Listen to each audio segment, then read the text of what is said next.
What's up guys? DownShiftVinci here. Good morning. Hello, good morning. Hello, good morning. Hello, good morning. Hello, good morning. Umaga, traffic na naman. Napagaling talaga dito sa Cavite. Nung lumipat kami dito, hindi naman ganito ka-traffic. So guys, kung alam nyo lang, hindi talaga ako taga Cavite. Hindi ako tubong Cavite. Lumipat lang kami dito. Hassle ng mamasahe or mag-commute dun sa pinanggalingan ko. Tubong Caloocan talaga ako guys. Caloocan, kanlungan ng pag-asa. For sure may mga nakakilala sa akin sa Caloocan. Kaya kung mapapansin nyo, di ba? Madalas ako sa natin tabi nyo Caloocan. Ang ironic nga nakakamiss na rin yung vlog na yon. Kung kailang nasa Cavite na ako, saka ako na wheelie sa pagmumotor.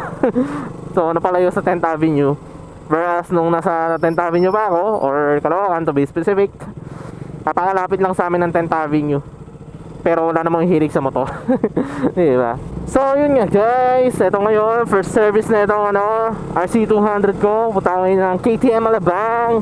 Papaservice ako doon, tapos babalitaan ko kayo kung kamusta ba, kung magkano ba, ganyan, magkano abutin, kung ano mga inclusion, kung ano mga gagawin.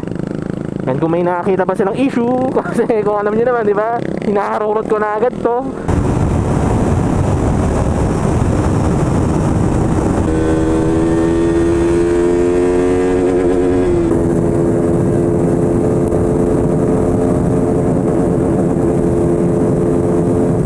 Binibirit ko agad. Kala mo ninakaw Ika nga nila, ride it like you stole it.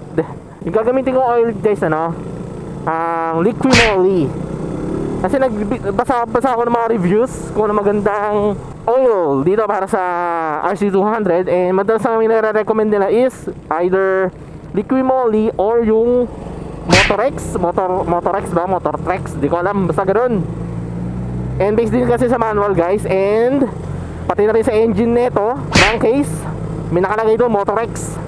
Wala naman na makitang Motorex, kaya nag-liquid moly muna ako na full synthetic liquid moly. Nabili ko kala Sir Ken yung liquid moly sa sobrang mura. Napamura ako. Dahil guys, mura lang kala Sir Ken. Nasa 700 yung full synthetic nila. Kaya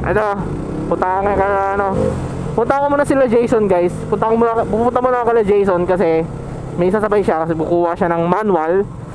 Kasi nung kinuha namin yung KTM RC 200 niya, wala pang manual yun Ngayon sasabay siya sa akin. Kaya antayin nyo na lang yung update ko. Okay? Medyo naiinis na ako kasi ang traffic Itong RC 200 pa naman ayaw ng overshoot ako doon. Ayaw na mabagal yung daanan, yung takbo. Gusto niya hinaharurot lagi. So ayun guys, balitaan ko kayo pag nakapag-take off na kami ni Jazon, okay? Yeah. 10 seconds later.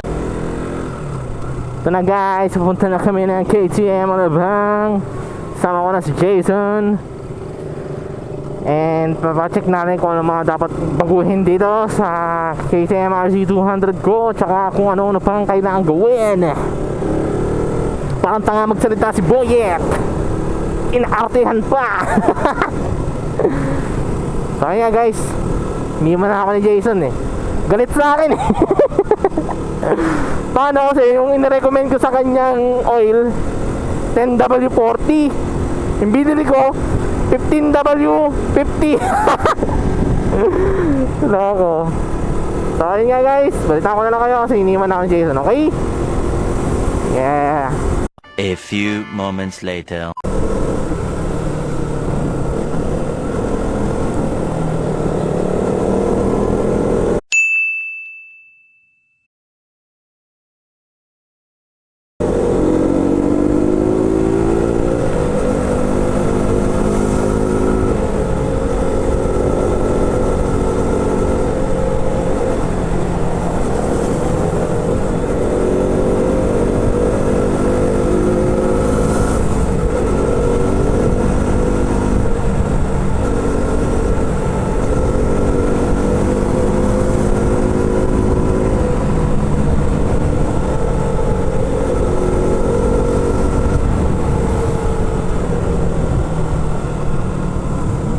Iniiwan ako ni Jazon. Gumaganti sa akin.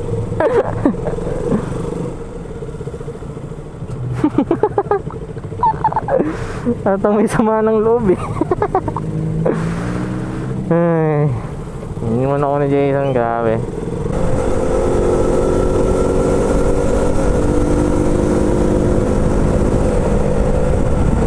May sama ng loob sa akin to.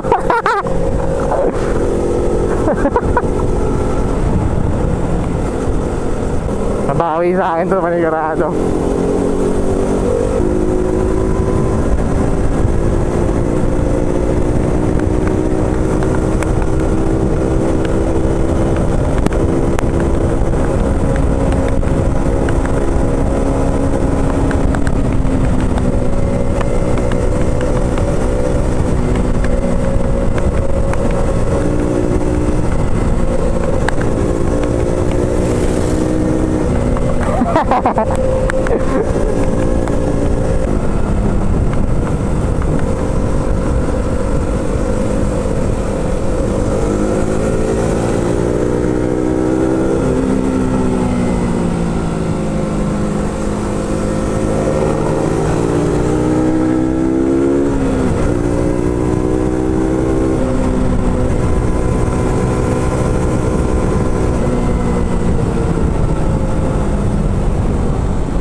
Kopya. Ang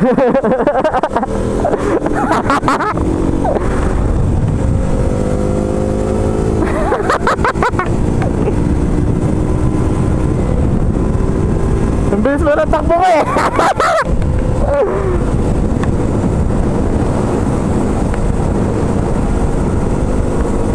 Dulas nga pa na ng gulong.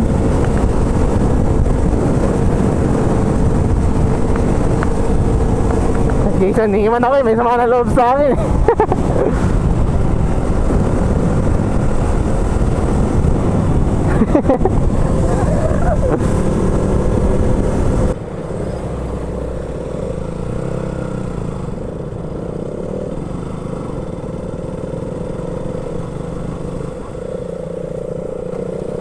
Dito na kami sa KTM guys, KTM Alabang.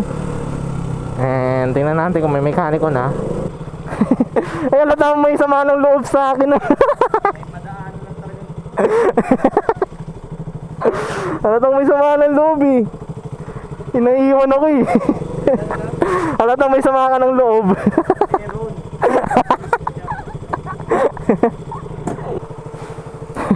Muntik na ako dito. Di ba nasa stoplight na yung huling corner. Naka-brake na ako Bilis mo, nakita ko na peno rin.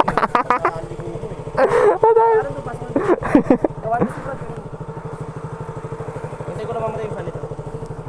Teka lang, patayin ko muna to.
siya pwede makuha ng ano lang. May special na. Ginawa sa akin. May alambre talagang gagamitin. Yung ano yung nakatayan? Nakatakbo.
So ito na guys, napa-change oil ko na si RC yung sirain.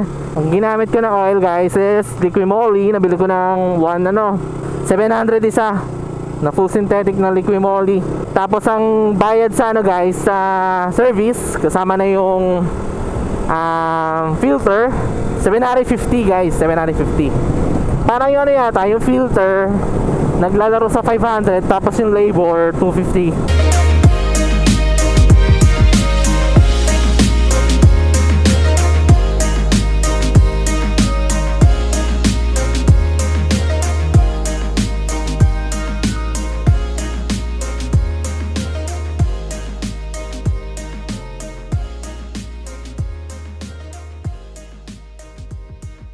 So, okay na all. Total ko nagasa sa maintenance is 1.4 plus 750 equals kayo na mag-add.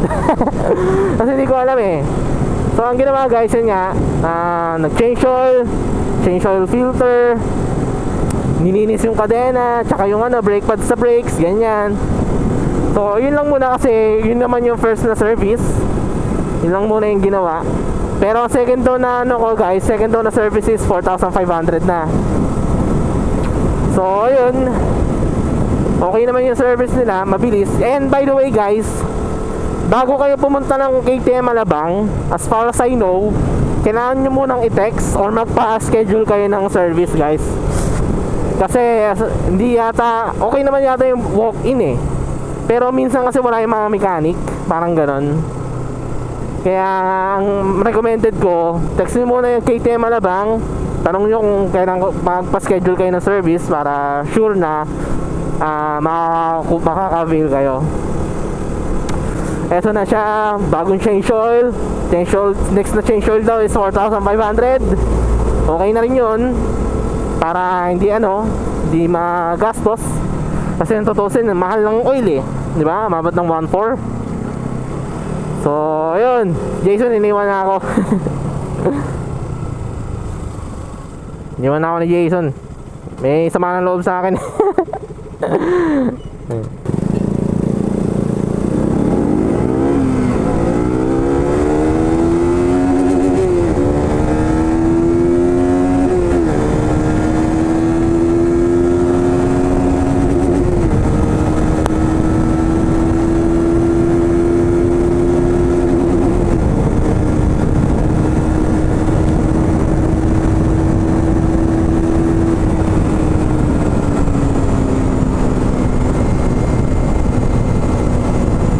Naglilimit. Hindi ko pa gama yung gear shift nito, pero mataas na yung RPM niya, guys. Unlike nung hindi pa na-change oil, hindi pa natatanggal ng limit, nasa 7,500 lang yata eh. Ngayon parang parang nasa 10k or 11k na RPM ang limit niya. So, yun na lang muna siguro, guys. Maraming salamat sa pagnonood, sa paglalike, sa pag-share. Maraming salamat sa pag-comment. Balita ko na kayo ano mga susunod na mangyayari sa adventure ko gamit na itong RC200. Kaya si Jazon, iniwan ako. Anyway, guys, you all know the drill. Ride safe. Peace out. Iniwan na talaga ako ni Jazon. Sama talaga ng loob sa akin nun. Lokong yun.